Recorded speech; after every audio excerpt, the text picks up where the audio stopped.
how much responsibility do you place on the House of Representatives, on the Speaker, on the House leadership in, as you said, placing in peril this pillar in Philippine democracy? You know, media freedom is important to democracy, and especially important now during a time of pandemic where we need, sources of information that are legitimate, and so my sense is, Robbie, yes, maybe the House has taken so much more time than needed, no, to deal with this particular issue. But there's also context before, there was a very strong position placed by the executive against this particular proposal for renewal of franchise.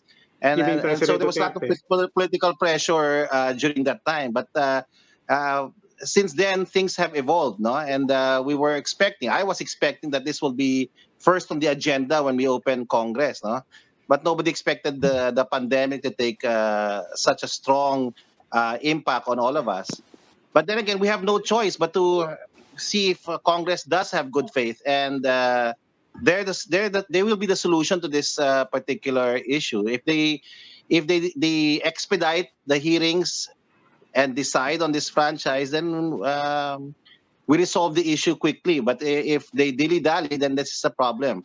And that's a fear that all of us have, no? That this might not be resolved quickly. And what's in peril here is not just information to the public, but media freedom, media and press freedom in the country in general. I think anxious about what has happened. If that can happen to ABS-CBN, it can happen to Channel 5, no? And and things like this, no? But of course, yung franchise yung maayos naman. Pero this is unfortunate what happened. Pero Prof, allow me to play the devil's advocate here, Prof. There are people, there are perspectives that state na this is not an issue of press freedom because press freedom is a right, but a franchise is a privilege. How would you respond to something like that? It's a technical issue at the same time, I was trying to explain to my father-in-law what has happened, and he's a very big fan of all this ABS-CBN shows, no? And very disappointed he couldn't see it. Number one was that, no? Yeah, and so I was trying to explain to him, no? Imagine you're driving a car and you have a license, but it's expired, and your policeman, no, your traffic cop, which probably is the NTC here, no, hails you and says, you can't drive because you don't have a license, no? The license should be taken from LTO, but, LTO hasn't given you a new license, and apparently was assured by the traffic management team that you won't be caught. So it's a really complex thing, and for most Filipinos, this has to be explained, But then again, there's the other side of that, Ed, that this was discussed for over a year.